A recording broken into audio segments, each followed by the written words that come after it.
We welcome you to another live edition of The Sports Box, your go-to sports podcast featuring great content, conversation, and your occasional disagreement. Stick around to interact and ask questions. Ladies and gentlemen, it's showtime. Anthony, we're a third of the way through the season.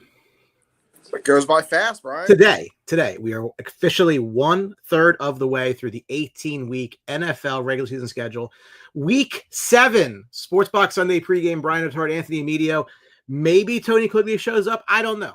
I don't know what's going on in the Quigley household. Something about closing a pool on October 19th, which to me is like a month and a half after it should be closed.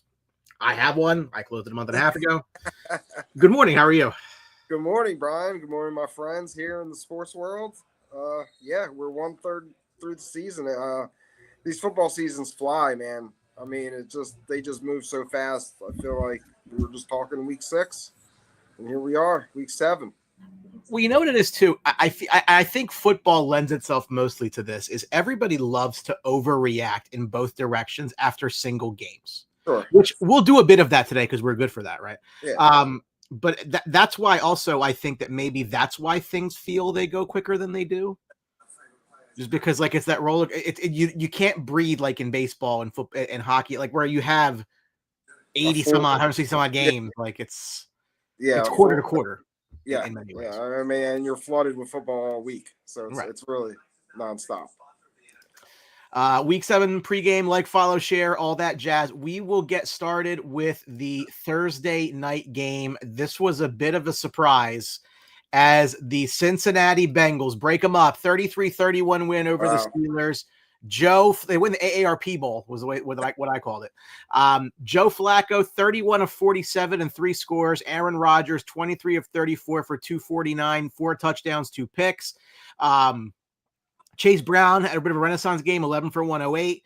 Jalen Warren, 16 for 127. Jamar Chase, a big game. You know, the streets have been saying that Jamar Chase had a Jalen Hurts game. 16 for 161 in a score. That's a Jalen Hurts game. T. Higgins also was involved in 6 for 96 in a score. Pat Frymouth led the way for the Steelers, 5 for 111 and 2 touchdowns. But both quarterbacks, listen, Aaron Rodgers still can throw a ball a mile and a half. I mean, It doesn't matter how old you are. He's still very, very, very good. But if you're the Steelers, man, like you can't lose this game, right? Like I don't know how else to say it. I mean, the Bengals are coming in with Joe Flacco in his second actual start for the team. He looked great. I mean, yeah, Flacco made me eat my words. I think I sat here last week and said the Bengals will not go anywhere with Joe Flacco, and he shoved it down my throat. Like, Paul's there, but yeah.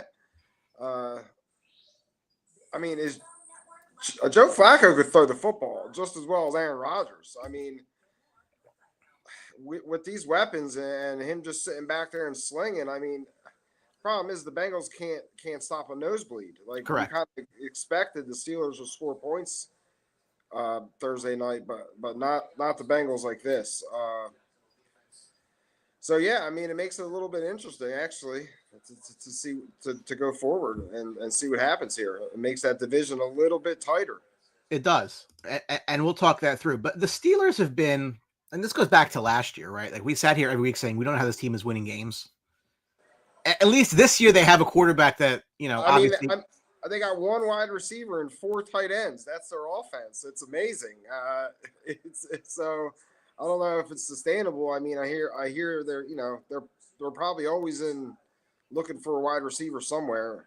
So they just put a whole bunch of draft capital and money into DK Metcalf. Yeah, I mean, he's producing. He is producing, absolutely. I mean, you see how their offenses ran. I mean, you got 4 tight ends and 1 wide receiver, and then you got Jalen Warren and Gainwell. You know, so I mean, you look at the numbers here. So Metcalf's got 406 yards. Freiermuth is second, doesn't have half of that. Freiermuth has 3 more receiving yards than Jalen Warren does. And he just had 111 yards in 1 game, Brian. He wasn't Freiermuth hasn't been doing anything. It's been a little dink and dunk to Smith, and now they're using Washington, the big tight end in the red zone. Sizable human. Oh yeah. Yeah. It's definitely a sizable human. But, I mean, let's go back to Flacco. I mean, you can consider him like a really underrated quarterback in the NFL when his career's over. Like everywhere he goes, I mean, he helps the team and produces. He's a professional quarterback. You know what's kind of interesting, and it kind of ties into a discussion we have a lot on this show, is that like passing is becoming this like, you know, it's becoming like cursive handwriting. Like very few people can actually still do it, but the Yeah, will do it extremely well. And you'll sit here and we'll bash Joe Flacco and we'll bash Aaron Rodgers, and because again, they're 40, like I'm 41. Like, why are you doing what you're doing? yeah. But they haven't lost the art form. And I think when guys like that produce the way that these two produced on Thursday night, I think just is a show of how bad the position has gotten when these guys who shouldn't be doing what they're doing are able to, and guys with all this youth and athletic talent are not. It shows you it's what's between the ears and the constant repetitions of and running an offense. Like Joe Flacco could run every offense probably imaginable because he's been around. He just showed up. You could, he just showed up. You could just throw anything at him. I mean, you watch these Hard Knocks, the verbiage of some of these plays. Like, I don't even know how they get out of the huddle so fast. It's just like to be an NFL quarterback you have to be amazing. Like, I can't imagine it's very difficult, and he's a professional quarterback. Joe Flacco probably maybe go in the Hall of Fame. There was that, I mean, just the Flacco won a Super Bowl, which apparently is easier to do based on what some people do. And if you remember that Super Bowl run, he was unconscious. Mm-hmm. Unconscious. Made himself a lot of money too. It's a wild story the whole way the Bengals season has progressed. But the Bengals wake up this morning at 3-4. They're in second place. Yeah. In the division, right? We sat here a couple weeks ago. We said, Jake Browning wasn't bad last time, and could he keep this team afloat? Well, clearly that ship sailed. So they go get Joe Flacco, and they look like he has tools around him, right? I mean, the offensive line is an issue, but it's not as if he's short on offensive talent to throw the ball to. So the question here is, if nothing else, based on what you saw, can Joe Flacco keep this team afloat? Until potentially Joe Burrow is back. We'll have to go through the schedule here in a minute to really break that down. But just based on what you saw, I mean, if he can do that, and that was not a bad defense they played by any stretch. So you're right. You're right. And each rep and each week goes by, they're only going to get better with Joe Flacco. You get that rapport.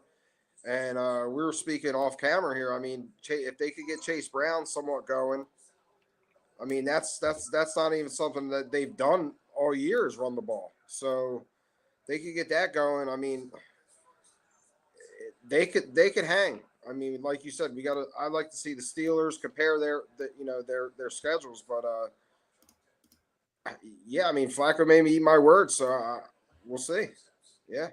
So I am going to share the schedule on the other screen. I think it's easier to look at it that way, since we have all this extra real estate without Tony's face. Okay, let me just zoom in to make this readable. Where's if I zoomed in on the right screen, be even better. Okay. So here's their schedule, right? Can I zoom in one more? Yep. Okay. So we know where they've been. They lost 4 in a row in that streak right here. So now we're here. They host the Jets next week. Winnable game. Yeah. Eminently winnable game. Yeah. They go to Chicago. That might be difficult. 50-50 shot. Actually, no, I'm sorry. They host Chicago. I apologize. I mean, Bears defense, nothing to write about. So Flacco, could easily light the Bears up. That game could be a shootout, just like we saw Thursday night. So 50-50 there, in my opinion. Even as a Bears fan, like I could see, you could see it. You get a bye week. Then now the crux of this schedule is really those 5 games right there. Yeah. You have You're right. 3 of 4 on the road. You have Division three of 5 in the division. Yep. New England is not an easy game by any stretch. You go to Buffalo. So let's just they're 3 and 4. Let's say they win these two. They get to 5 and 4. If you need to get to 9 wins to have a shot, I need to find 4 more wins. I can see 3 wins in a row at the end of the season. And a split with Baltimore. That would get them to 9. Which you're going to be playing a super desperate Baltimore team because now they're getting Jackson back. Do we count them out? I know they dug themselves a hole, but I don't know. So yeah, you're right. If they win those 2 games, New York and Chicago, Miami, Arizona, Cleveland, and they got to split. But we've seen Buffalo. They're vulnerable. We're going to probably talk about that. They're vulnerable. So yeah, look, I think it'll get louder if they win that Bears game because I think everyone thinks they'll win next week. Yes, they'll be favored next week. That Bears game will be interesting. Yes. Then after that, going into a bye, who knows? And again, a lot of the Burrow injury was, when is he coming back? Was that a rosy projection of through the 12 weeks, whatever it was? But just an interesting. Well, yeah, they're saying it's December. So if you're looking down, in the December schedule, late December. I'm going to leave this up here for a second because our next topic is of note, and that's the Buffalo Bills. So 2 weeks ago, we were talking on this show about could they go undefeated? Well, yes. Clearly that was the top in Buffalo. You should have sold Buffalo when we were running our mouths about they go undefeated. Yes, always buck us. So, right. So they're technically not in first place right now because the Pats beat them heads up. The Pats are currently in first place in the AFC East, which is not something I thought I would have said at any point this season, but that's what we're saying. So again, there's not a lot of losses on the calendar. They got a bye week this week, and then they go to Carolina. So that's probably a get right game. But then you got a tough game against Kansas City. You always have your problems there. Tampa's not a slouch, though. You get them at home. Is there do you have genuine cause for concern with Buffalo right now, or is this just one of those it happens to everyone type thing? I have a little bit of concern because oops. Go ahead. I don't like their receiving crew. I think Josh Allen really has to play lights out for them to really. I can't describe them. They didn't use James Cook enough. Clearly, that last week he didn't get enough touches. I feel like Josh Allen has to do it all again. His wide receivers are not really standout wide receivers. They're just ho-hum guys right now, and that concerns me. He has to play his best football all the time, and it is concerning. But is it concerning because New England's getting better every week? They're going up. I think they're not coming down right now. No, and that's fair, and I think that can be the concern. I'm not concerned about them winning the division and making the playoffs. I just think that the schedule lends itself. Find me losses. Really. I hear you. I'm just New England. I'm recency. Maybe I have some bias here because what I just witnessed, they got taken apart. Now, what I would say is also for the Pats, find me losses because they got a couple winnable games here. They got their tougher games at home. Their toughest road game is probably at this point at Baltimore at the end of the year. At the end, yeah. So their schedule's opening up nicely. So if you thought maybe they should have beat the Raiders in week 1, well, they probably shouldn't have beat Buffalo in week 5. So that offsets. Uh-huh. Now they should win today. They should beat the Browns. Atlanta's a tough game, but you get them at home. At Tampa's a tough spot in the Brady Bowl. You got the New York. You got the Jets are winnable. Bengals winnable. hosting the Giants is interesting. We'll see what they are at that point. They get Buffalo at home. They beat them on the road. They go at the Ravens. And then it's New York and Miami. And it's like, I said that they'd be a playoff team before the season. I never thought they would actually contend for the division. I thought Buffalo would run away with it. I still think they probably do, but it's not as if the schedules are out of whack where all of a sudden that Buffalo schedule is all of a sudden so much easier, because this was not that bad either. It's set up good for New England. Like I said, I mean, they're getting better every week. Drake May's getting better every week with Diggs. So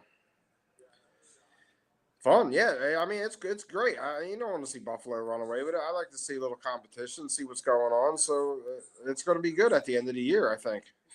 Just a thought as I'm looking at this game. Everyone wants to bash Trevor Lawrence. Nobody's catching footballs today. No, I noticed that. So, the game's not being coached well either, right on the coach's side offensively. I'm kind of confused with what the hell they're doing. Yeah, before the half and all that jazz. I don't know. They're out of whack. I know that. Just easy to blame the quarterback. People have to do that. Again, I'm not concerned about the Bills. I think the Bills still win their division. I do think New England can make it interesting, but I do feel very good about my New England making the playoffs pick. I think that looks really solid right now. Oh, no, absolutely. Yeah, I think so. So there are 3 teams that enter the day with just 1 loss. They're not 2 of the 3 are probably not teams you would have thought would be entering the day with just 1 loss. Maybe Green Bay, because Green Bay was a sexy pick over the offseason with everything that they did. But when you look at these 3, I mean, they're not perfect teams by any stretch. It is the NFL. But when you look at them, who do you think is the best 1-loss team of the group? Ooh, healthy? I would say yes. I think you have to look at them. But okay, fast forward this thing to January, and which one's got a better shot of doing anything type thing. But like just better teams. Man, I really like the Bucs team, man. I do. The way Baker's playing and the way they're constructed, like that's why I'm asking health-wise, because when they're fully loaded, I think this Bucs team is a really good football team.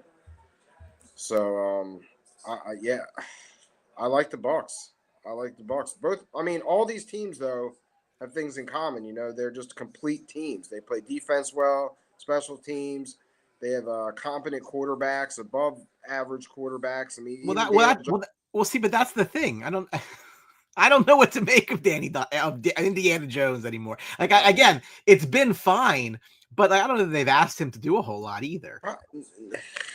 Dude, they barely punt. I mean, they're moving. No, yeah, I'm not trying to. I'm not trying to shade the guy. I'm just saying, like, these teams are all 3 of them are healthy or complete teams. They do it well on each side of the ball. So I like the Bucs here. You're never going to find me rooting for the Packers. I hope they collapse. I'm not rooting or picking them for anything. So Green Bay's interesting. They're actually all kind of interesting in that they don't really rely on one receiver. I mean, unless you want to possibly say Tyler Warren in the case of the Colts, but like Green Bay's group is very much just a bunch of guys. The Bucs group is a bunch of good guys, but there's still a bunch of guys Mike Evans is, whatever. But like, again, Egbuka's a 1st-round pick. You have Godwin. I mean, it's my point is that there's no alpha. Yeah. Right. None of these guys have alpha receiving cores. Running games are in, again, Jonathan Taylor, solid runner. I mean, the Bucs use Irving when he's healthy. He's been fine. And then Josh Jacobs is a star in Green Bay. So of the 3, if I said which one do I think has the best chance to do something, I think it would probably be Green Bay, under the impression that they get home games in the playoffs. Because I do think if they get a better record than the Bucs, I would not pick the Bucs to go to Green Bay and win a playoff game. They're the games Baker wins, though, Brian. They're the ones he shoves right in your face. I hear you. I understand your logic, but the way Baker Mayfield's playing football this year, and even last year, I mean, he's playing MVP football. Like, I find it hard to bet against him anywhere. He's just that kind of dog. So I understand your logic, though. Yeah, and he was in Carolina to let him go. Which, again, I'm not a huge, Baker Mayfield. I'm not trying to bash the guy. He doesn't meet my criteria, but that's my criteria, and that's only my criteria. It doesn't mean anything. But I mean, you can't fault the results. I mean, if you look at teams that are likely to win their division, which we're going to get to here in a second, I can't find any who is even in their league right now. in that division, right? Like when you look at the league a third of the way through. Yeah. Like there are some division races where you're getting some separation, others not so much. There are some teams that you thought were contenders or even playoff contenders that are just not in that conversation. It's the NFL, right? So we'll go division by division. If you had to pick a winner in the AFC East, who are you taking? Man, we just discussed that. Looking at those schedules, I got to keep notes. Where's my? Brian, I'm going to take the Pats. I want to take the Pats. I listen. Okay. I'm also, I love Caleb, but I like Drake May also. I think he's a hell of a quarterback. So I think it's going to be tough for Buffalo. This is not going to be easy. And if there's a little plus money on the Patriots winning the division, I mean, I'll sprinkle. Yeah. Why not? Let me hold on. I'm gonna try something here. Keep talking while I type in an Excel spreadsheet, which may or may not work. We're gonna try. Oh, jeez. But yeah. So I'm gonna take the Pats, man. I'm gonna take the Pats. I think Diggs is coming along. I think we talked about this last week. So yeah, anybody out there, I think if you could get, like I said, some plus money on this, I jump on it. Do you really have? I mean, it's okay. Listen, it's just you, me, and whoever's watching the show. Do you really not have any regrets, quarterback wise? I don't. I don't. I really don't. Caleb Williams is going to start. He's starting to play. He's going to play good football. I know it. I mean, it's coming along, and I really feel they made the right pick. So all three of them are good. Like, yeah.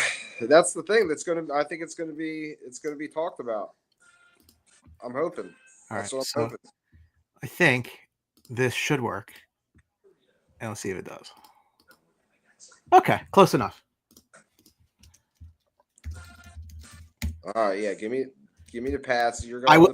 I will still stick with the Bills in this case. Just because. Tough too. I can't. I just don't think. I think at the end, they'll just find a way. Like their runway is running out. New England's is just taking off. Would you? I mean, I'm not. Again, it's just age. I love Drake May. I think he's going to be fantastic. I see so much Justin Herbert in him, and I unabashedly love Justin Herbert. I agree. That's where I'm looking at that with competent coaching, which someone like Trevor Lawrence hasn't had, for example. Like that does matter where you are. And Herbert didn't really take off until, hey, Harbaugh shows up, right? So I'll go with the Bills in the East.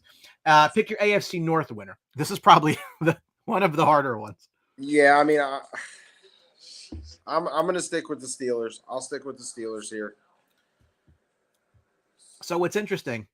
So is Lamar playing today? Or they're off, right? Is Lamar playing next week? I believe so. I believe they have plans on him coming back. Okay, they're 1-5, right? Here's their schedule. Again, pick me out the losses. They host Chicago. Okay. They're at Miami. They're at Minnesota. They're at Cleveland. So 3 straight road games, October and November. Okay. They host the Jets. They host the Bengals. They host the Steelers. They're at the Bengals. They host New England. They're at Green Bay. They're at Pittsburgh. Tough 3 at the end right there. But if I think if they can't get to 9 wins, like it's done. So I gotta find, if I can find, where they're 1-5, if I can find 4 losses, like that's the season.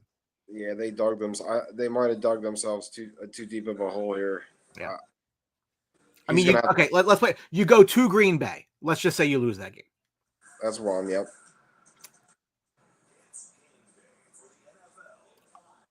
Again, I don't know. Other than that, I can't point to a game and say that's. I mean, they host New England. They get New England at home. Okay, they get the Steelers one more time, right? They get the Steelers twice. Oh, so they got to play the Steelers in twice. 2 absolute must-win games. So, I mean, naturally, you think they'd split. Possibly. I mean, they're 3 back in the loss column. You're gonna call me crazy. I think they come back and win the division. I hear you. I understand your logic. I don't believe in Pittsburgh.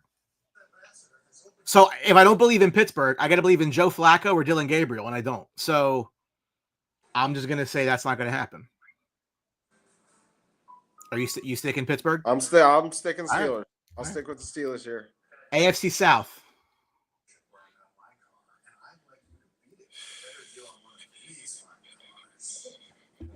Yeah, I mean, I got to go with Indy. I don't think that the Texans have enough to come back and get them. I also, again, I liked Jacksonville. I don't like what I'm seeing today from Jacksonville. Jacksonville's schedule, they got winnable games coming up. I think that the Jags absolutely lose one. Well, they got the Colts. They got the Colts twice, so I guess you really can't say that. I'm going to go ahead and think at some point the Jaguars figure it out, even with a loss. Okay. Because the Colts don't have an easy game today either, which we'll get to. Correct. AFC West, probably the toughest one to call. Another tough one to call. I have been on this train the whole time, so I will stick to that. However, I do think that the rear view mirror with that Chiefs logo, the object is closer than it appears. Yes, and I will not go against that logo. So yes, give me the Chiefs. Okay. Okay. So now, who are your wild cards today win your divisions?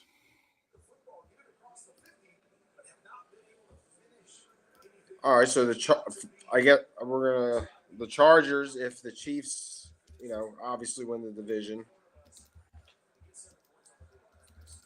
Got the Bills in? Got Buffalo in the playoffs? Yes. Okay. All right. So we kind of we're taking each other's backups. Our number two. Yeah, pretty much. Okay. Yeah. So then there's one spot remaining. Now, I would have to give it to the Colts because I think they're going to fall away entirely. Which is tough for the Broncos in this case now, isn't it? So can the Ravens get in? Right, now I was just thinking. That's what I'm thinking. Now can they slide in here? Man, 1-5. I know. But again, the schedule's not ominous. I mean, it's not. There's no murderer's row here. Jacksonville. Can Jacksonville sneak in? Give me the Ravens, Brian. Let's go. I feel you. Right. I feel your Ravens, your momentum here. Listen, I'm not a Lamar guy at all. Don't look at me. But I mean, I'm just looking at their team. I'm like, it shows how important he is. Yeah, he didn't win MVP for no reason. I get it. MVPs for no reason. I mean, it's not how I want my quarterback to be played, but that's me. That's my personal opinion. All right. NFC East. Now, this is probably tighter than it needs to be. Yeah, that we thought it'd be, right? I think BTJ just dropped he might be hurt actually. Nah, he's all right. That was a horrible drop. Don't you want to blame Trevor Lawrence for that? You should probably stop watching. He's on my fantasy team. He's dropping balls all year. He should go. He should be in New York, all in Times Square. Oh God. Eagles in the division still, right? Oh man. I like your Cowboys, man. I do. You like the wow. Okay. If they could play any kind of Brian, you hate Dak, but he's playing so well. I'm aware. Well, I mean, he's playing so well. If they could get any semblance of a defense, they could seriously contend. He's stat padding. Who have they played? No, he's not. No, he's not. He's throwing. Look, he's getting CD back today. Their offense is rolling over this Eagles team is going downward. Give me your boys. Give me the boys. You're all over the place today. All right. Let's see where this goes. Who are you picking to win the NFC North? Bear down. Oh man. I would love to, but I mean, I still think this is the Packers division, unfortunately. Okay. I agree with you. But remember, bear down. You've heard me. I've heard you say that once or twice on this show throughout the year. South, the easiest one. Yeah. Okay. Well, yeah. What are we going to? Yeah. Do we trust Atlanta? No. Nah, not really. I think they're better. They're a better team at home. Atlanta. You take them on the road, they're not as good. Yeah, I'm sticking with the Bucs here. West. Oh. I'm gonna go Seattle. I'm impressed with the way Seattle plays football this year. So I'm gonna roll with JSN and the Hawks. My pick from the start. My pick right now. LA Rams. It's all on Stafford's health.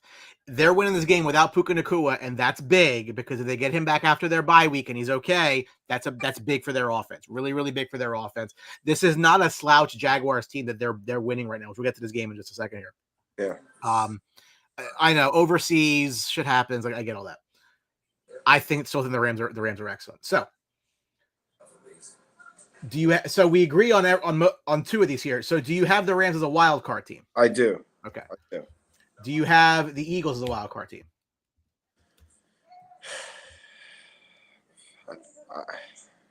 Yes. I mean, I don't like it either. Very bullish on the Eagles right now. I don't like it either. I don't know what you're getting out of the Eagles right now. Maybe next week, right? We got to see today. Okay. So now, who's the third one? Oh man, I want to take my squad. I do. But their schedule's not. They have a very difficult schedule. They got a lot. Well, for you, here's where you got to find one team out of because you put the Cowboys and Eagles both in. You got to find one team out of Washington. Oh, that's right. Yeah. Detroit, Minnesota, San Francisco. I got to roll with Detroit then. Okay. I also think the Lions get in. I am less bullish on the Commanders than I was just because I don't know what to make of that team. That Terry McLaurin signing was probably the dumbest thing I've seen in a very long time. Yeah, it's absolutely crushing them too that he got hurt. I mean, I know you don't like the deal, but he's very important. You can see how important he is to that offense. But that's poor planning. Is go find somebody else. Go find somebody who's not 30 years old. Again, these aren't quarterbacks; these are wide receivers. The cliff happens and it happens quick. Yeah, now no Debo today also. So. Mm-hmm. So I got the Lions in. I would have to see. I haven't been in on Seattle, but they've been very good. So I'm going to put them in. And now I'm stuck with one spot. And I don't know what to make of the 49ers quarterback position. I don't think it really matters. You had the 49ers out, by the way. I do. I can't in good conscience take three teams from one division. I don't think that makes sense. Commanders versus Niners the rest of the way. I don't love this pick at all. And they probably lose in the playoffs. But yeah, I mean the Niners, they're a fringe team, man. Like I said, I think they're a better team with Jones. So, yeah, I mean, that's the Eagles. The Eagles pick. I'm still, like I said, the Eagles pick is. They win a game. That's football. Yeah. Interesting. So that's kind of where we are right now. We'll Tony's not here to share his thoughts, but that's okay. Probably would tell me Trevor Lawrence stinks. That's what he likes to do. The game that we're watching right now, it is in the third quarter. There is 5 minutes left. The Rams are up 21-0, 3rd and 7 on what appears to be close to midfield. I can't exactly. No, they're in their own territory. It is 21-0. They were 3.5-point favorites. Stafford's 11-0 against teams with bottom 5 passing defense with the Rams. The Jags have led the NFL with 14 takeaways. They've been allowing 20 points a game. They're allowed 21 today, which is the fewest since 2018, and a bomb downfield to nobody. I'm not surprised the Rams are winning the game. I think the Jaguars defensively have been a bit of a letdown in this game, but again, these overseas games, I just find it so very hard to start grading things on it. Well, Jacksonville's been there for a couple weeks, so it's to me, it's no excuse the way they're playing, at least offensively. The Rams have 21, but they had 21 at halftime, so their defense has been coming out, at least playing right now, deep into the third quarter, holding them, and you still got nothing from Jacksonville's offense. So we've seen a bunch of drops from Brian Thomas, and it's hurt them. not really running the football. So yeah, this has just been tough for Jacksonville here. But Rams defense playing that's really exactly where I was going. So, we talk about the Rams offense and they make the headlines, right? The Buffa-no. I mean, again, this is football interpretation is so driven by fantasy football these days that's why when you think of a team like the Rams, you're like, oh, they have Kyron Williams. He was a high pick in my draft. They have Buffa-no. He was a high pick in my draft. And all of a sudden, like, that's kind of what you base your offensive prowess around. And again, it's a very good offense. I'm not taking anything away from them.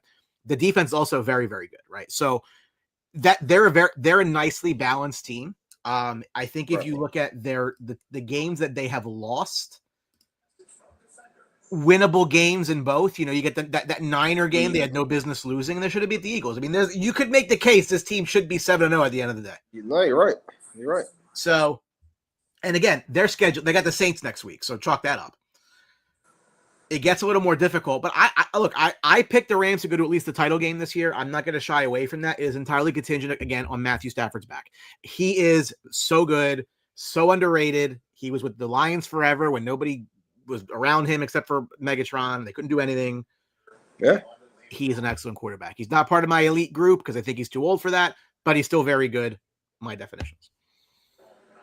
Yeah, I mean, we talked about it earlier. Older quarterback. Matthew Stafford's seen it all. You can't show him a defense he hasn't seen. So nope. and that's key. It's all up here, right? Yeah. Between the years. All between the years. It's amazing what you can see, right?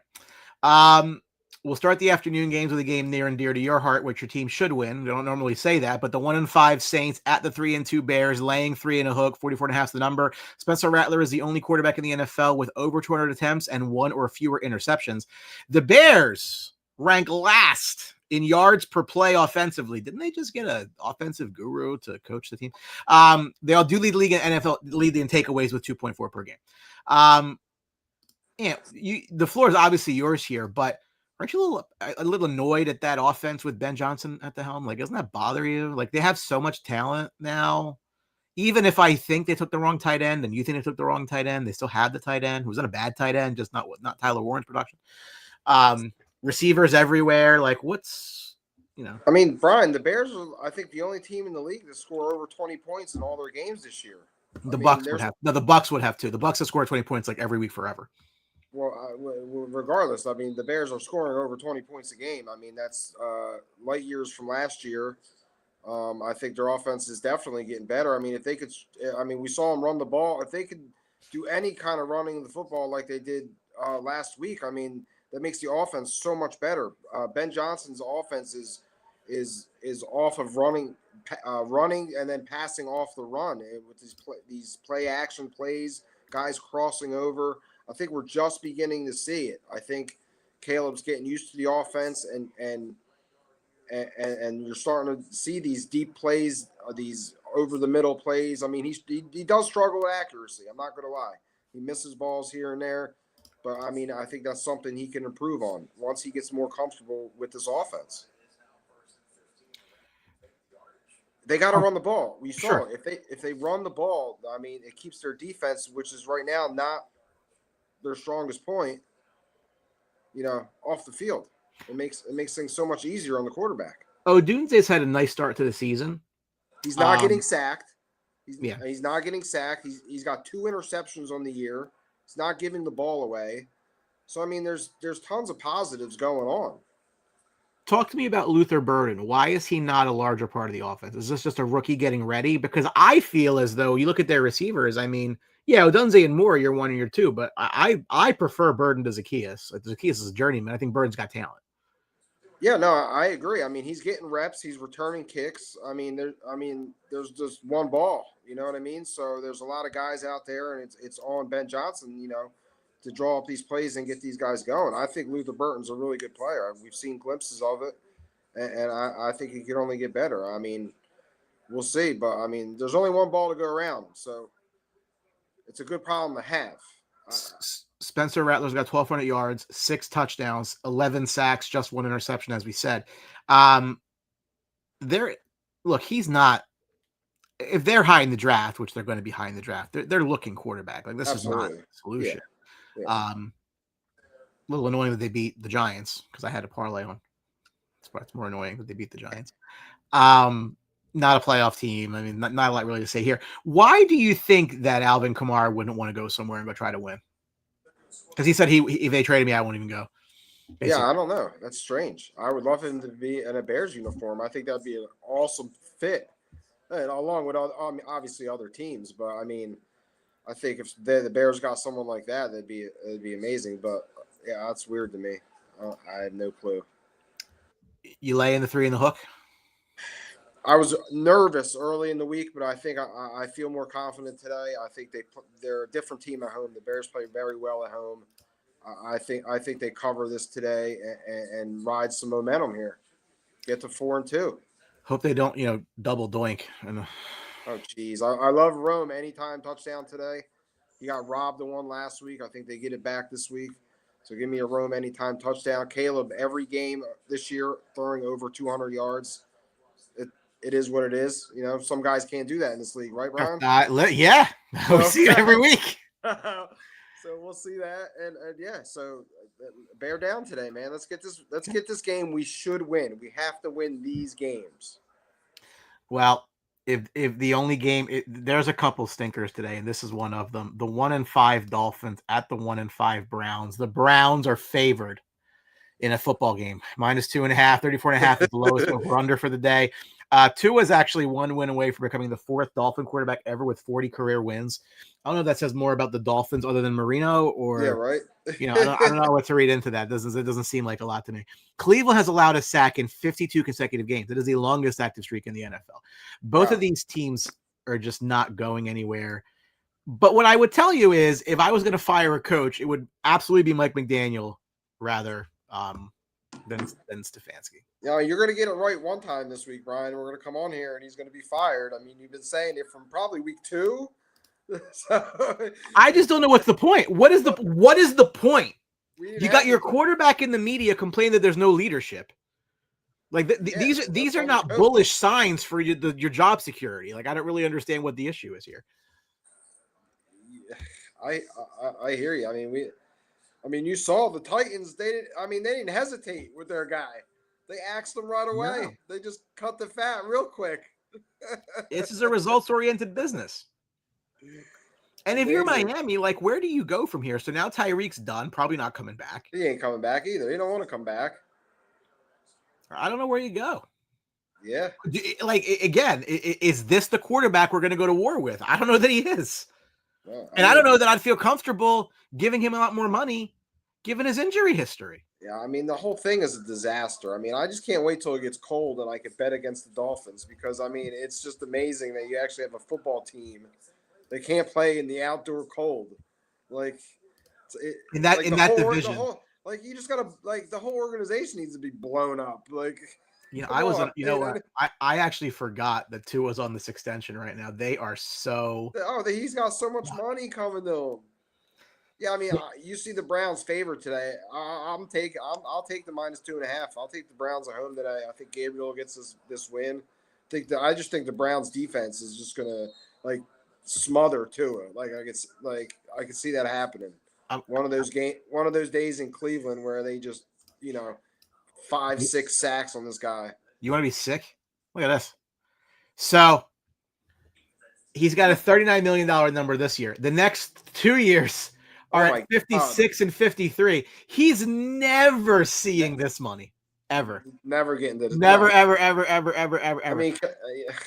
They got somewhat of an out after next season. It's not great because you still have 21 dead, but there's no way in hell he's seeing 2028.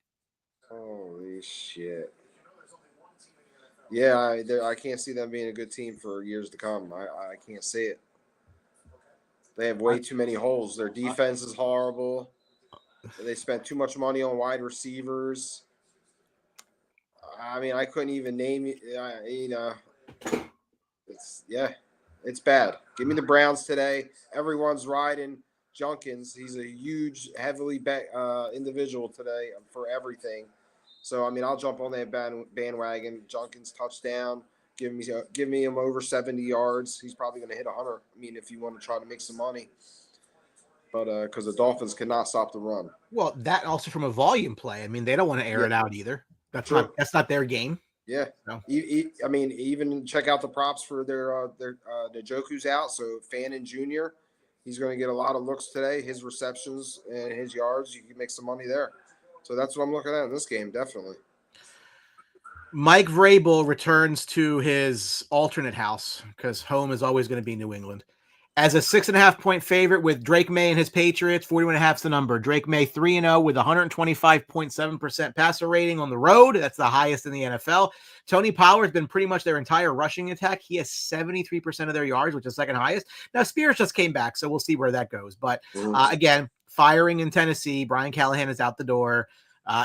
It's not been a good start for Cam Ward's tenure there. That's not you can't make that decision 6-7 weeks into a career. I'm not worried about that. But we talk about winning the games you should win. If New England is legitimately one of these teams that is going to contend for a playoff spot, we both think that they are. This is a game you have to go in there, take care of business. I think that line should be higher.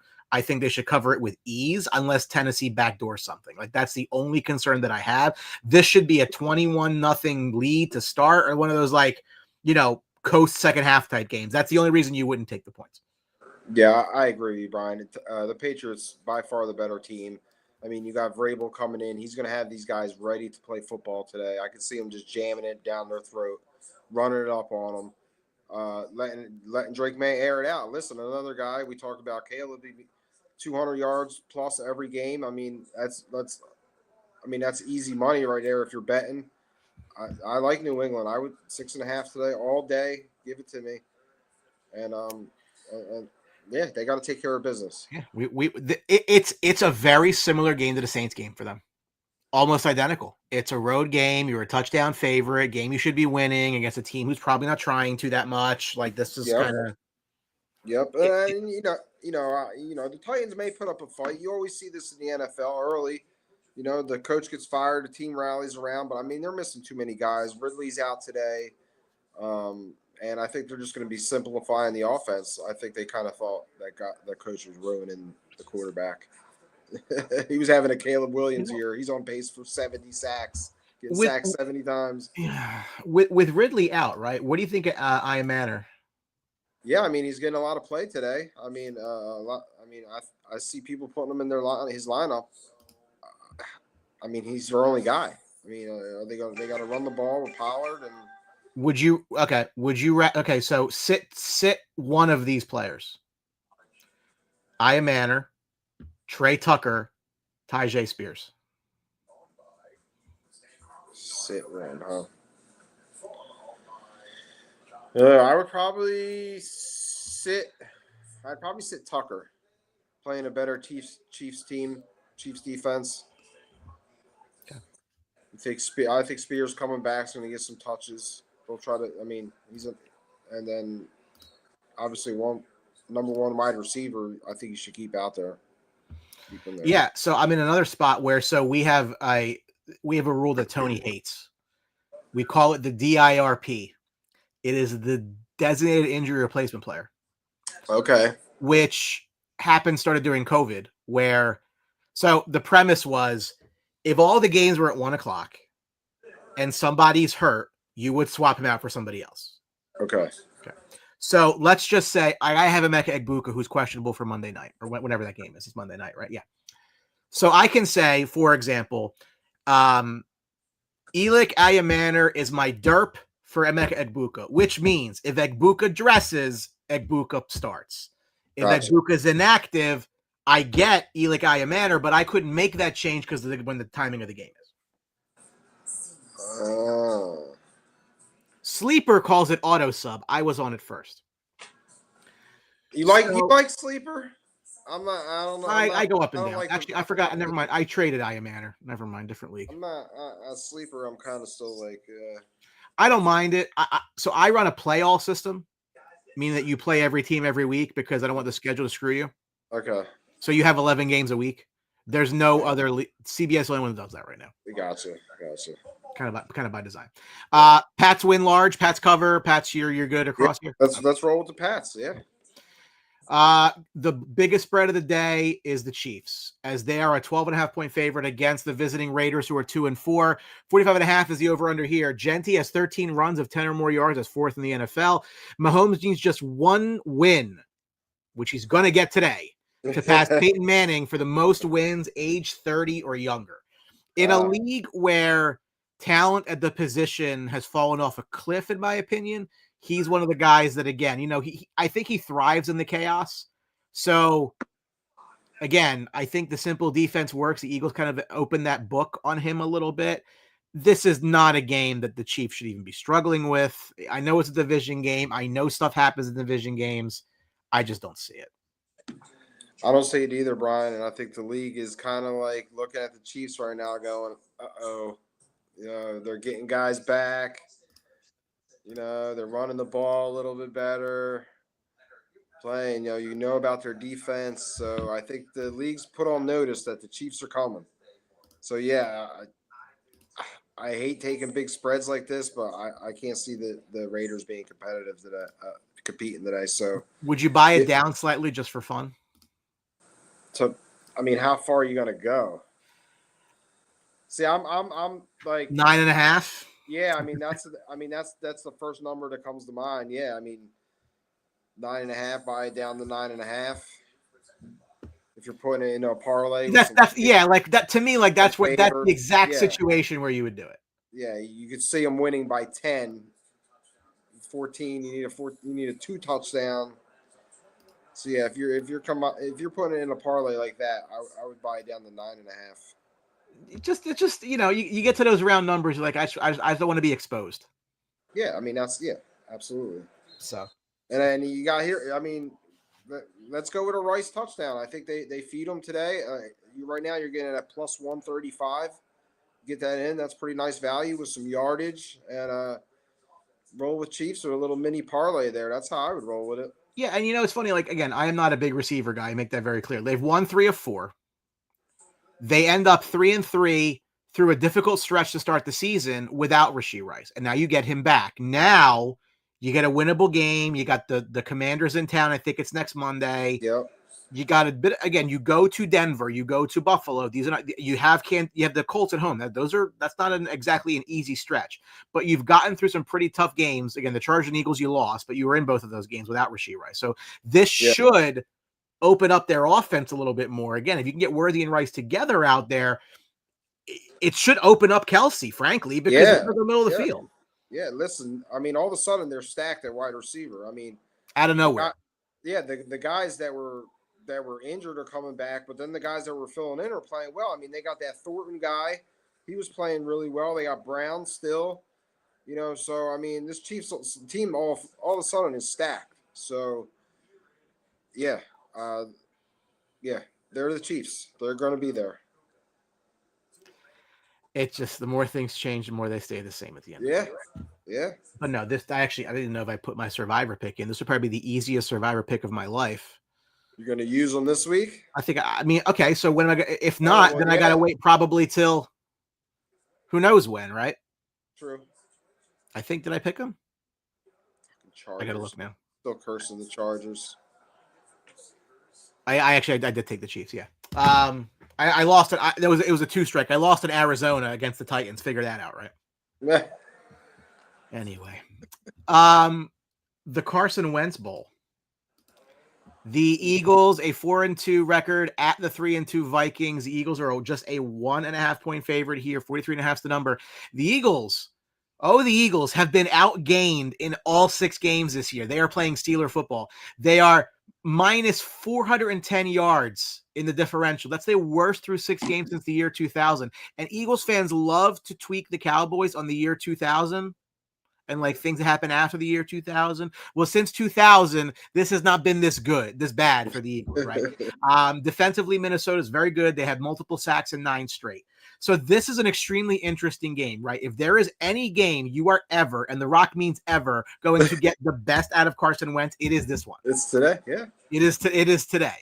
And I would expect that, again, and it's not to say that McCarthy's lost the job. I don't think that to be the case. I don't really mind him sitting this year, even if Minnesota's been up and down. Wentz still has talent. Wentz just doesn't have it up here, as we started talking about earlier in the show.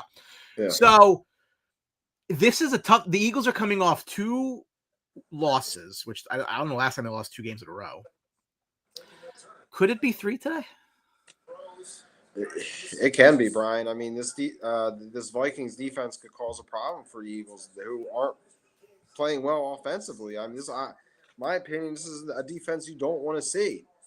I mean, Flores, he's going to throw everything at Jalen Hurts, and we've seen Jalen Hurts struggle. I mean, the last couple of weeks, the Eagles' passing offense has improved. I mean, they are throwing the ball, but I mean, it's not really – they're not throwing it in the end zone. They're not really scoring.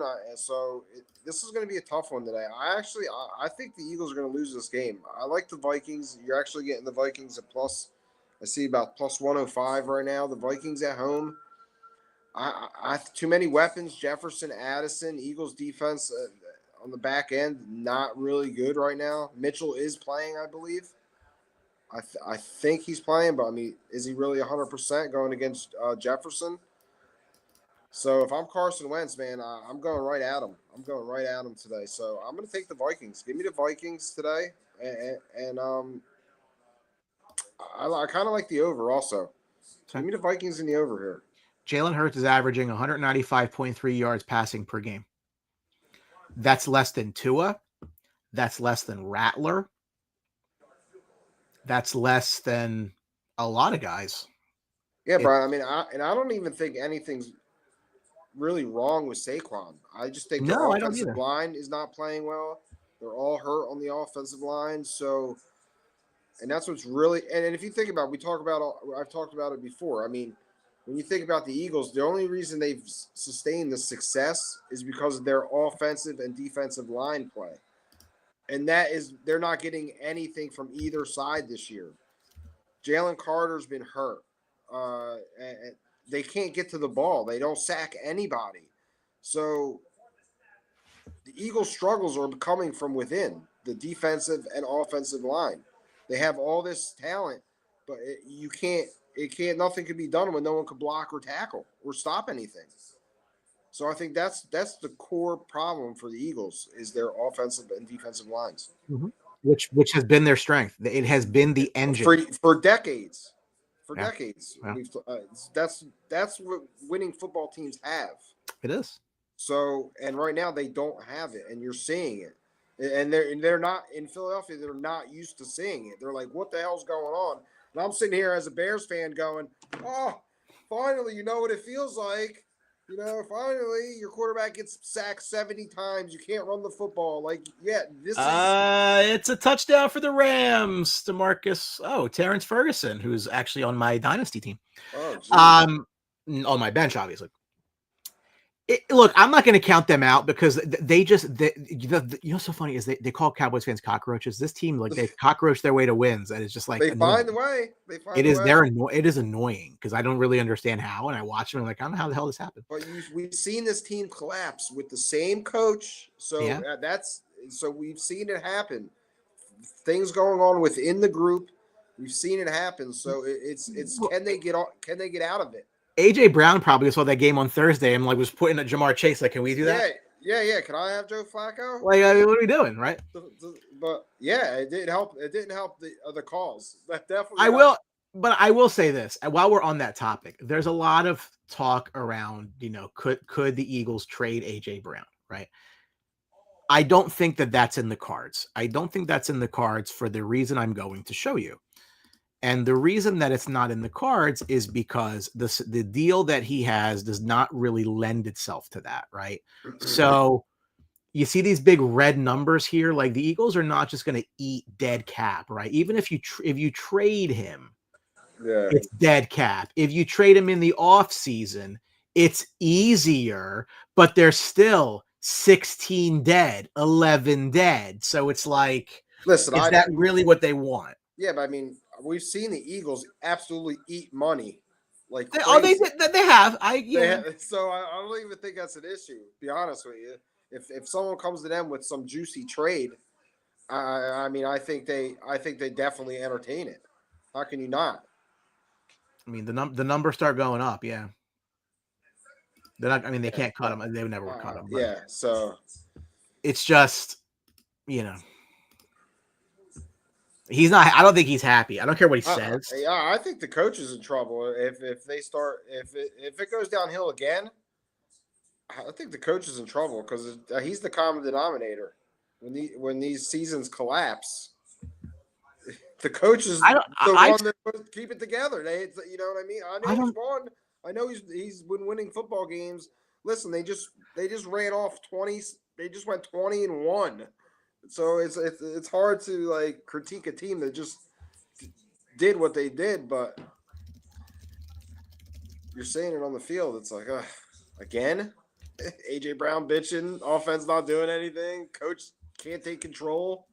So it's an important game. It's a very important game for the Eagles today. Now, because you and I know, if they lose 3 in a row to Carson Wentz. Oh, that too. You know, it's slipping my mind that he's playing football still. The radio waves in Philadelphia will be on fire.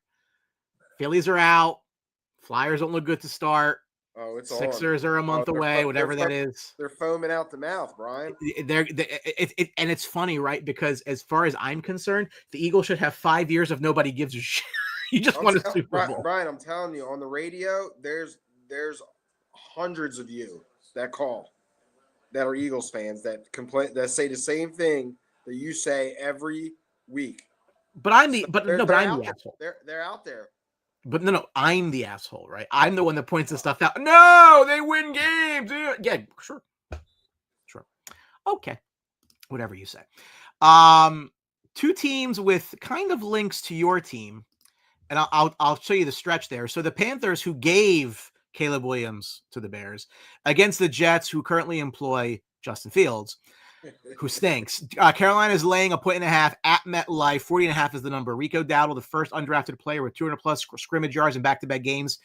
Justin Fields, is the first quarterback since 1950 when they started tracking this shit with no picks, but no wins in the first 5 starts of a season. Now, you may ask yourself, how is it possible that he has no interceptions? Oh, I don't know, because he doesn't throw the football. No, yeah, this Jets team is really bad. And now Garrett Wilson's out. So I really don't know. Justin Fields didn't do anything before with Garrett Wilson, and I don't know what he's going to do today. So, I mean, you got to ride this Panthers team. If you're a Jet fan, right, is it like the constant kicking the balls? Like all of a sudden Aaron Rodgers goes to Pittsburgh and is just like slinging it around? We've seen that coming. I've seen that coming. But like, can they ever do can they do anything right ever? It is hard. It is very difficult in the NFL to be really good. I think it's also difficult to be really bad because that means you keep screwing up repeatedly. You're right. It's every year. Every year, yeah. Jet football. You know, Yeah, let's take the Panthers today. Sure. Why wouldn't you? Why wouldn't you? Yeah, I mean, and ride Dowdle. I mean, I'm assuming I know Hubbard's coming back. They're going to split carries. Yeah, I'm assuming they got to ride Dowdle. He's the hot guy right now. So, yeah, I mean, I hate taking the Panthers any day, any week, but I mean, they are playing the Jets. So, yeah, give me the Panthers today. That is the last of the 1 p.m. games. We go to 4 o'clock. Couple of good games at 4 o'clock. Now, this one might not necessarily, knock your pants off, but the Giants all of a sudden have some juice. They're 2-4 up against a 4-2 Denver team, which is up and down. Denver's -7, the over-under 39.5. The Giants, 156.3 rushing yards per game, 51.2% on third down since week 4. Both are top 4 in the NFL. Maybe something to do with the quarterback you're playing. Denver leads the NFL with 30 sacks. 7 players have multiple sacks.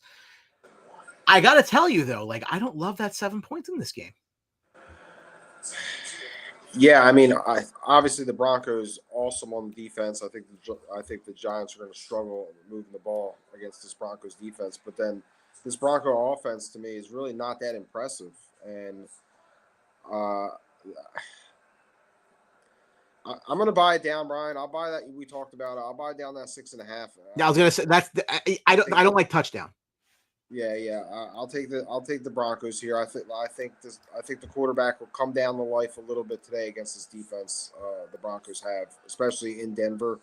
I don't know if he's ever played there before. I know the air is different there, so that may be a factor. I don't know, but I'm gonna roll with the Broncos here. I'll buy down to 6.5. Give me a Sutton touchdown also. The issue, I mean, I think Dart and Scadaboo's ascension is saving Dable's job. Like they just are.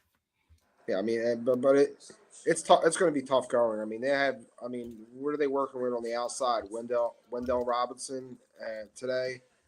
I can't even name you the other wide receivers that they have against this Broncos defense. Yeah, so I think it's going to be a little bit of a struggle today. You know what this game kind of reminds me of a little bit, to a degree, like the Titans game that they came into Denver week 1, and like it was like they were in that game a lot longer than people thought they would be, and maybe that was a little bit more mixture of people bullish on Denver coming out of last season. I don't necessarily the shine is not off of Denver by any means, but I think the Chiefs coming back kind of like again sure. Denver's on a bit more shaky ground. It's a game they have to win. I don't think they cover it. It seems like a touchdown game is probably right. I don't know how you get to that number with 40 points. I don't know, 23-17, whatever, but that doesn't cover if you get there. So it's a game that Nix needs to play well too. Like he's been up and down. Yep. Probably some comparisons to Dart on the other side, just being, first round pick quarterback. Denver should win the game today though. And what is probably the game of the afternoon is the 5-1 Colts at the 4-2 Chargers. The Colts are a 2.5-point dog on the road today. Pretty even number. 40.5 is the number.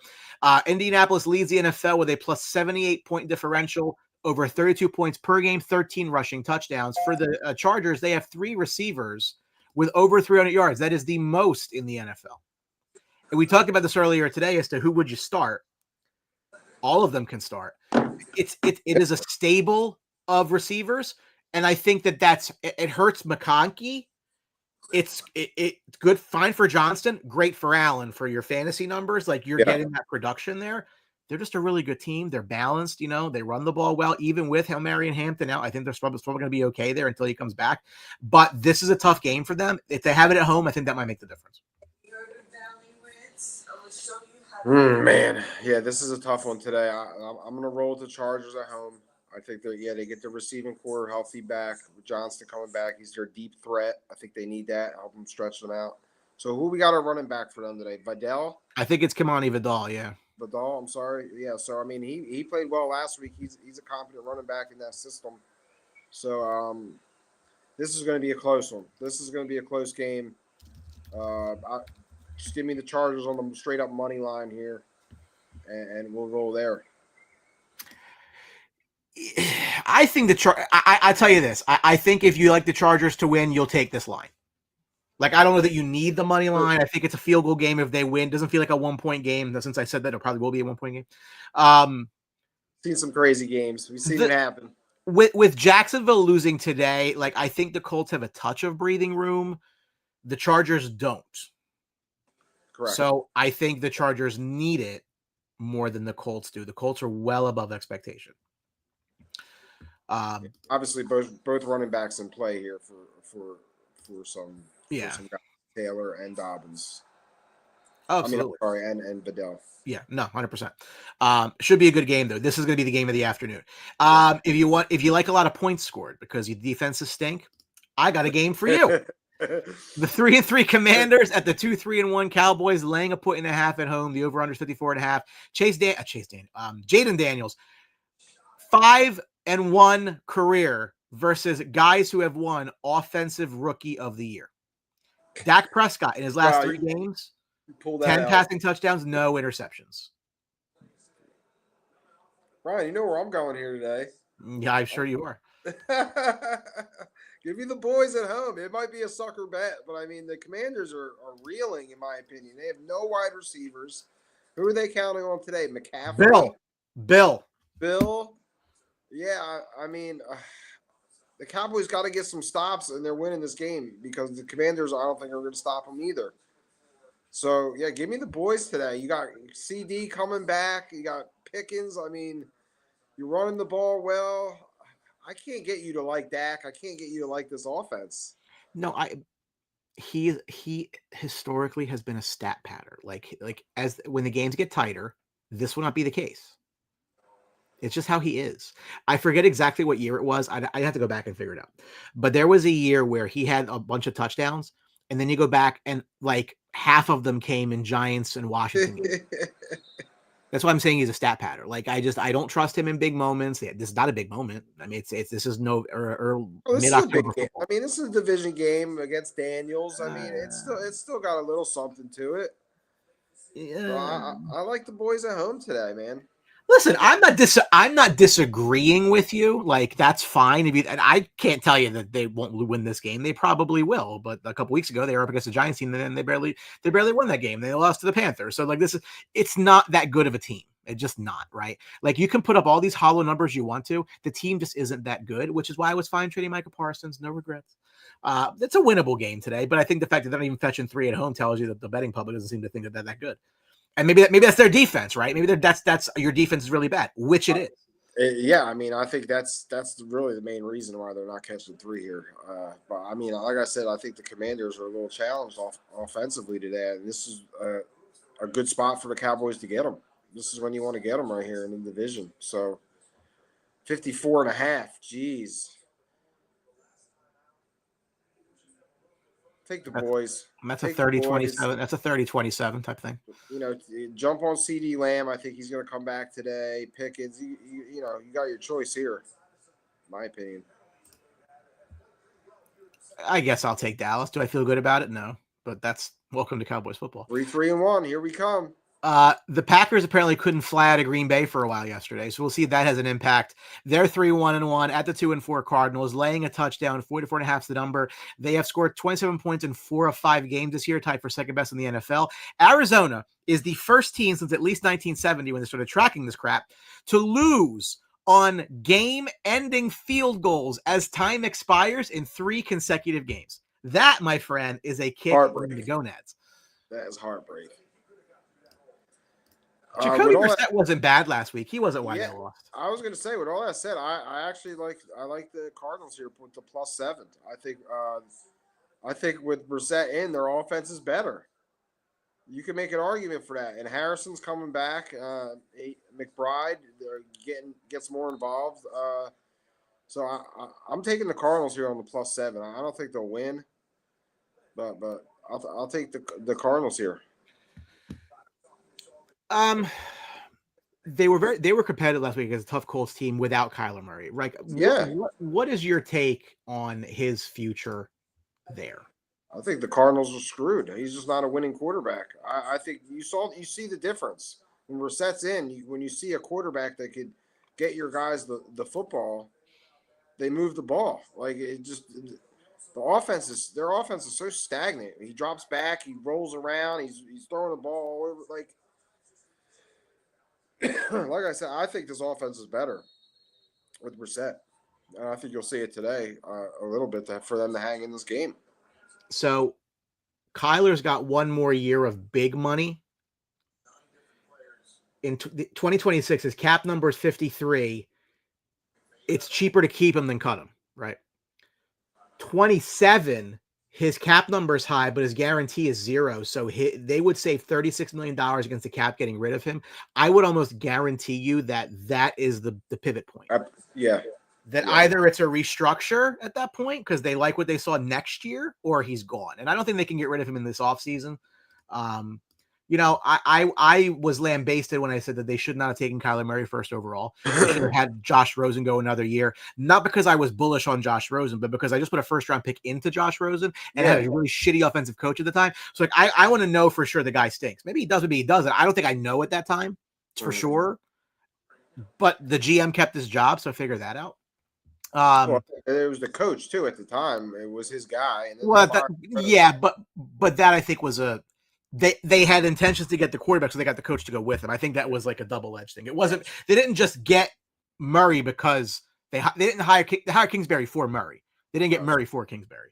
I would say. I think usually it's the other way around. I don't dislike them with the points today. Green Bay is just an interesting team, right? You lose to the Browns, which means you get relegated. Last I saw, it's just not Tie the Cowboys. right. I need to see more of like I need to see the team be dominating in a game. Like this is your opportunity to go there and win by 17, right? Yep. Like go do that. So I feel better about thinking you're going to win the Super Bowl because your team is generally very good. Other than that, so man, these shows fly when without Drew and Tony, huh? Yeah, we're just chilling. We're just chilling. There's only 3 games left. We can actually breathe a little bit. Gives me time to get my extra bets in. There you go. The Sunday night game is the 3-2 Falcons at the 4-2 Niners, who are again laying just 1.5 points. Interesting number. 46.5 is the over/under. They lead the NFL, 151 rushing yards per game. They're best total defense, best passing defense. So that's interesting. The Niners have gone 13 games without a pick. That's the longest streak by any team since they started keeping track of this stuff in 1950. So Mac Jones is playing again today. I don't know if that really matters. You're going to get a lot of CMC as you always do. Kittle should be coming back today, I believe. Is the case? Okay. Yep. Tough read though. Like Atlanta shocked a bit with it whenever the Bills on Monday night. It's a short week for them. They got to fly cross country. Like I'm kind of thinking the Niners are okay here. I'm leaning the Niners also, just because I think the Falcons are a different team on the road. Yeah, I think they play a lot better at home, in the dome on turf. So I'm kind of leaning the Niners here. I think I like. I've touched on this. I like Mac Jones. I think he's better in this as a quarterback. I think they're better with him. So yeah, I'm gonna roll with the I'll roll with the Niners here, even though they're just catching 1.5 points. I'll still roll with them here. It just seems fishy, doesn't it? It's a running. Yeah, it is. It's going to be a Robinson versus McCaffrey. They're going to going at it. So yeah, I'll take the Niners at home here. I think you have to, but that line's a little iffy. Maybe it ends up being a 1-point game. I don't know. I think that line begs for Niner money. Maybe coming up. The Falcons coming off that win, that definitely has something to do with it. Yeah. Monday night. What do you think these 2 Monday night games? You a fan? No, not at all. Okay, I'm not either. I'm normally watching Raw anyway. And I can watch them split screen, but I just don't. I just like. Right. No, I'm with you. Playoff rematch, 2 high-powered offenses as the Buccaneers are a 6-point dog at 5-1 on the road against the Lions. Now, Tampa Bay has scored 20-plus points in 20 straight games. Goff is career 3-1 against Baker Mayfield, including the playoffs. This is a great game. It's an exact replay of a playoff game. I want to say it was last year. No, it was the year before. I'm sorry. Was it last year? No, it was the year before. Yeah. It should be a high-powered game. Very curious to see what happens with the Bucs and their receivers, because I think all of the Lions secondary starting is not playing in this game. I believe I read.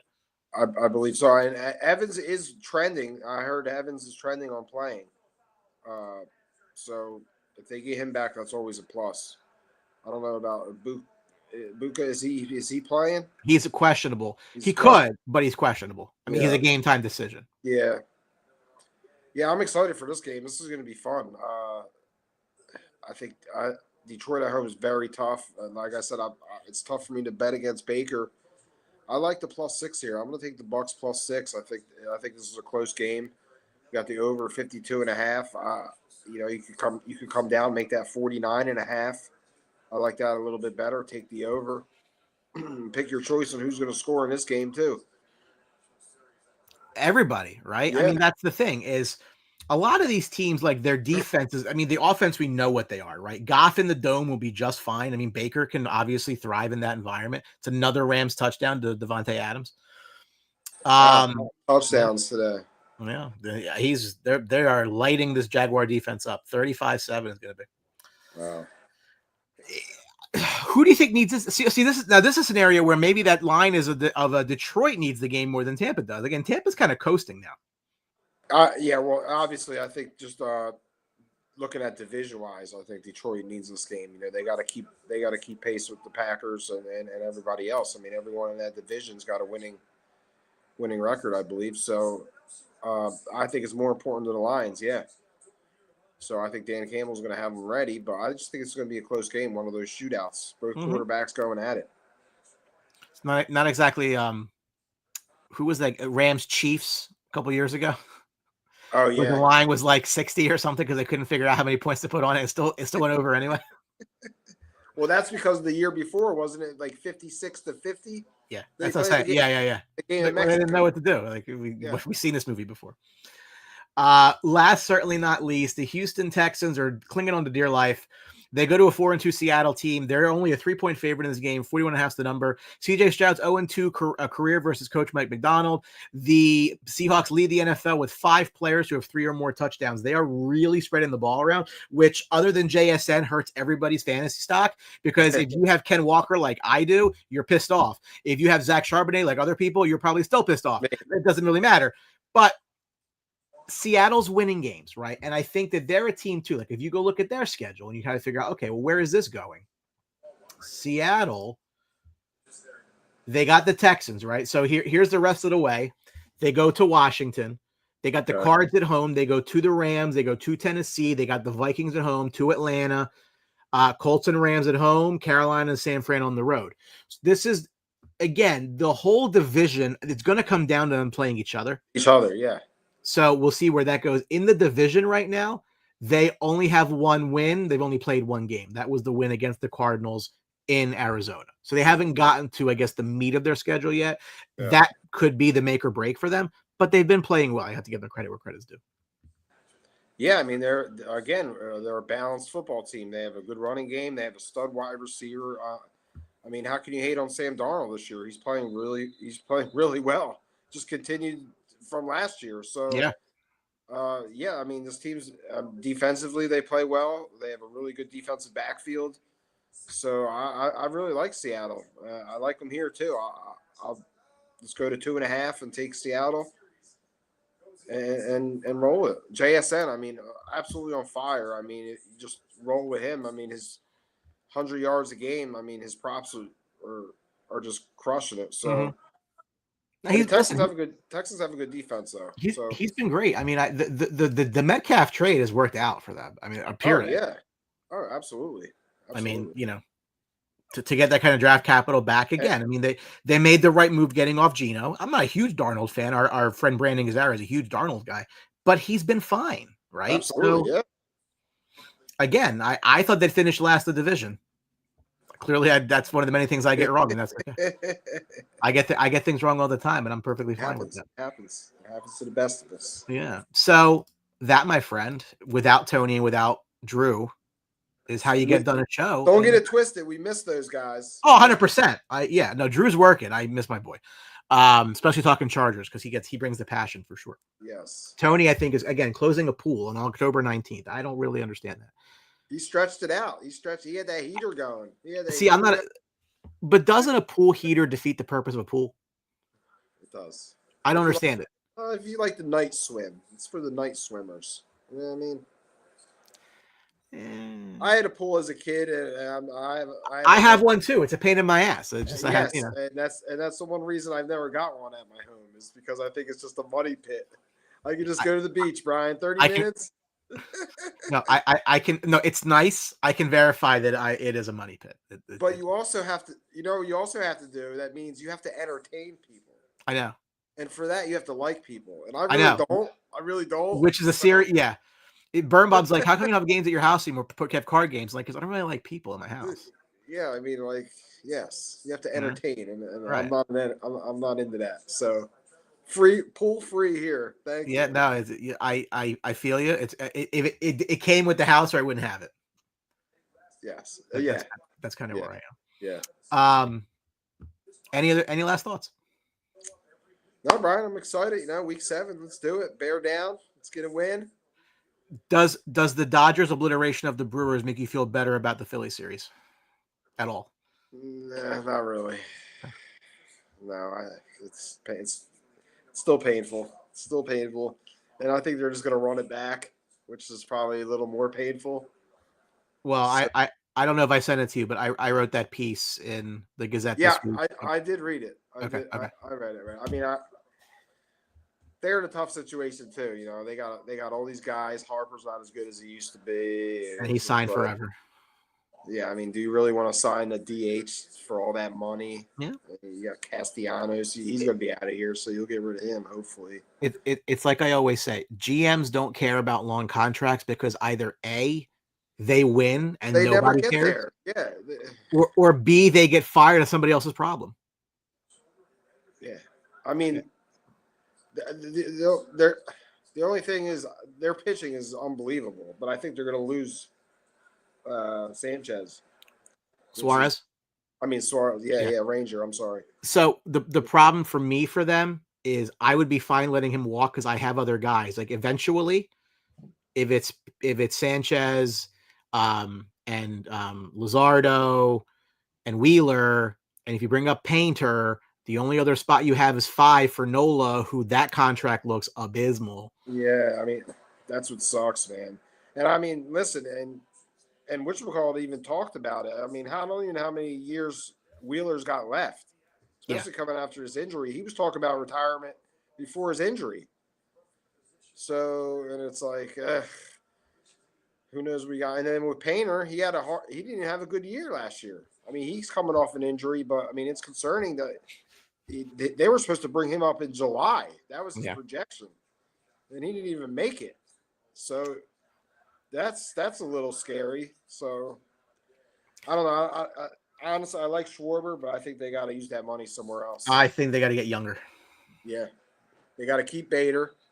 I think Bader was good. I think somehow try to keep him for the outfield. You need a center fielder. Yeah. So, but how much of Schwarber's production might have just been contract year stuff?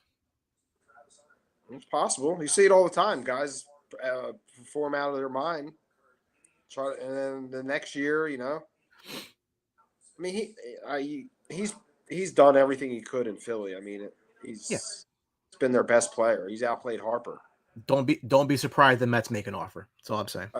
Absolutely. Then the Phillies are going to go turn around and get what's his name from them? First base. Alonso? Yeah. Well, the Phillies will do something like that to replace his home runs. He might want to stay in New York. Maybe the other side of town. No way. He already said he's out of there. Maybe. Maybe out of Queens. I don't know about the Bronx. Oh, there you go. If they could possibly spend some money, my God, that would be a stupid lineup. That's generally how they win, is stupid lineups. Listen, their rotation next year is going to be very good. Yeah, Cole, Rodon. They just got the Cam Schlittler. Yeah, the rookie. Yeah, they'll be fine. Heel is your 5. Don't forget Max Fried.